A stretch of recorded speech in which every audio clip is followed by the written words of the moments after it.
అందరం కలవాలి, ఏకమవ్వాలి, ఆ సంక్షోభం నుంచి మనం ఎలా బయటపడాలి, మన దేశం ఎలా బయటపడాలి అనేటువంటి దాని మీద అందరూ కలిసి ఒక సమిష్టి నిర్ణయానికి రావాలి. ఎలాంటి భేషజాలకు పోకుండా, ఎలాంటి ఈగో ఫీలింగ్స్ పోకుండా ప్రధానమంత్రి గారు ఇస్తున్నటువంటి సూచనల్ని ఏ మేరకు కేంద్ర రాష్ట్ర ప్రభుత్వాలు అమలు చేయాలి, ప్రతిపక్షాల యొక్క బాధ్యత ఏంటి అంటే ఏం చెప్తారు మీరు? ఇప్పుడు మన దేశ భద్రత కోసం, మన దేశంలో ఉన్నటువంటి ప్రజల భద్రత కోసం రాజకీయాలు కాదు సార్, మన ప్రాణాలైనా పక్కన పెడాల్సిన అవసరం ఉంది సార్ మనం. ఎందుకంటే ఇక రాజకీయాలు వైఎస్ఆర్ కాంగ్రెస్ పార్టీ, టీడీపీ అనేది పక్కన పెడితే ఫస్ట్ మనం అందరం కూడా భారతీయులు. అవును, మనం భారతీయులుగా పుట్టడం గర్వకారణంగా మనం ఫీల్ అవుతున్నాం. అదేవిధంగా మన భారతదేశాన్ని కూడా ప్రపంచంలో అగ్రగామిగా నిలబెట్టడానికి మన వంతు సహాయాన్ని మనం చేయాలి. ఇటువంటి పరిస్థితుల్లో ఇటువంటి సంక్షోభం వచ్చినప్పుడు ఖచ్చితంగా ప్రధానమంత్రి బీజేపీ ఉందా, లేకుంటే కాంగ్రెస్ ఉందా, లేకుంటే ఇంక వేరే పార్టీ ప్రధానమంత్రిగా ఉండడానికి పక్కన పెడితే దేశ రక్షణ కోసం, దేశీయ బాగు కోసం, దేశాన్ని మనం ఉద్ధరించడం కోసం రాజకీయాల్ని పక్కన పెట్టి అన్నిటిని కూడా పక్కన పెట్టి మోడీ గారి అడుగుజాడల్లో, మోడీ గారు కాదు సార్, ప్రధానమంత్రి గారి అడుగుజాడల్లో పోవాల్సినటువంటి అవసరం అన్ని రాజకీయ పార్టీలు, భారతదేశంలో ఉన్నటువంటి అన్ని రాజకీయ పార్టీలకు ఉంది సార్. ఇప్పుడు ఏంటంటే, ఇప్పుడు ముఖ్యంగా చెప్పాలంటే విదేశీయత కన్నా స్వదేశీయత అనేటువంటిదే మనకు అన్ని విధాలా మంచిది.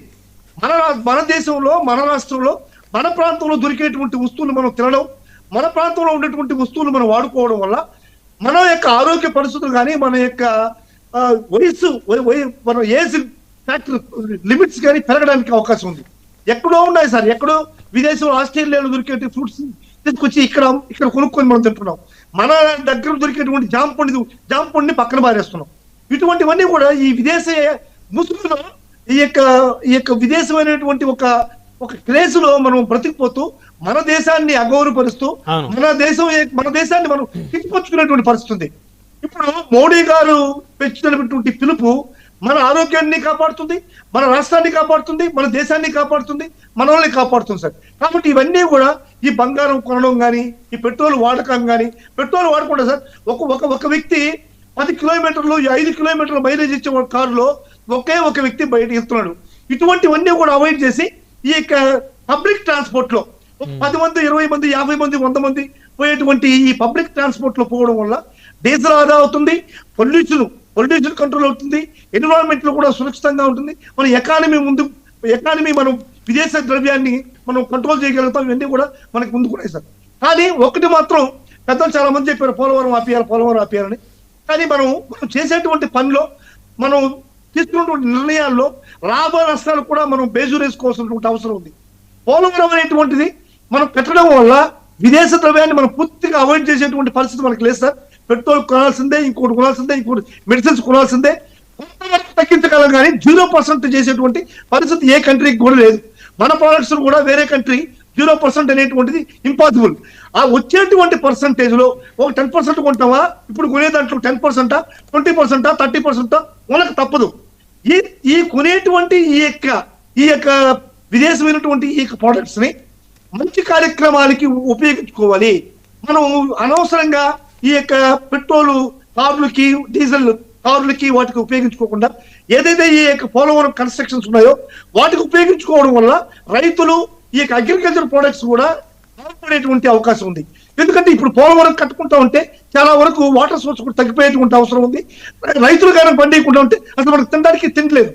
కాబట్టి వచ్చేటువంటి 1 or 2% లేకపోతే 10%, 20% ఈ యొక్క డీజిల్ ని ఈ కన్స్ట్రక్షన్ మీద, ఈ పోలవరం మీద పెట్టి రైతులను కూడా ఇక వ్యవసాయానికి కూడా సాయం చేయాల్సినటువంటి అవసరం ఉంది సార్. పూర్తిగా అటువంటి నిలబడానికి లేదు. ఇప్పుడు చంద్రబాబు నాయుడు గారు కూడా వారు కొన్ని సెన్సేషనల్ కామెంట్ చేశారు, ప్రధానమంత్రి గారి సూచనలు అందరూ పాటించాలని.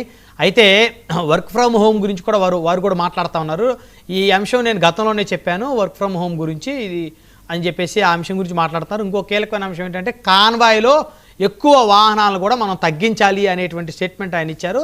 కాన్వాయ్ అనేది అంటే భద్రత అనేది మీనింగ్ఫుల్గా ఉండాలి.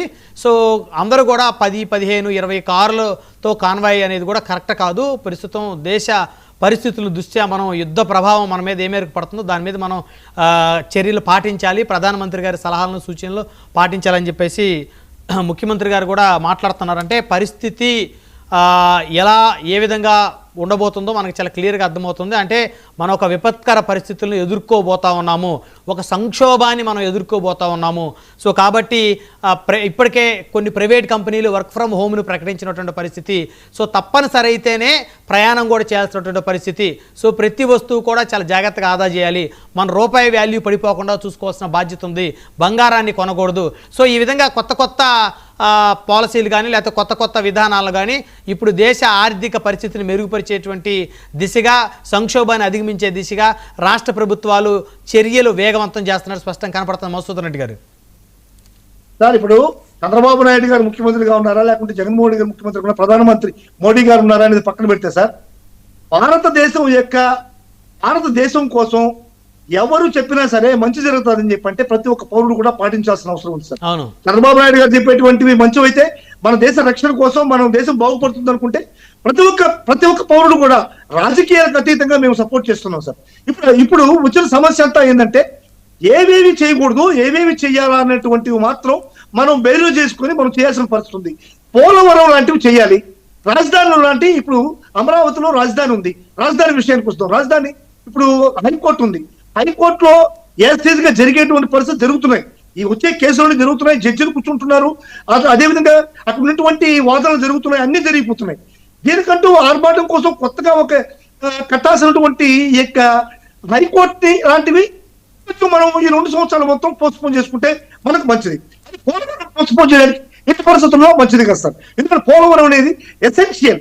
మనకు పోలవరం ఆపితే జరిగేటువంటి లాభం కన్నా ఈ యొక్క విదేశ ద్రవ్యానికి జరిగేటువంటి నష్టం ఎక్కువ ఉంటుంది. ఇటువంటి లాభ నష్టాలని వేరు చేసుకుని మన ప్రధానమంత్రి కానీ ముఖ్యమంత్రి కానీ ఆలోచించి ఒక నిర్ణయం తీసుకుంటే మంచిది అనేటువంటిది వైఎస్ఆర్ కాంగ్రెస్ పార్టీ వాదన. వైఎస్ఆర్ కాంగ్రెస్ పార్టీ ఎప్పుడు దేశ ప్రయోజనాల కోసం మేము ఖచ్చితంగా కట్టుబడి ఉంటాం. మోడీ ఇచ్చినటువంటి పిలుపుకి మేము ఖచ్చితంగా కట్టుబడి ఉంటాం.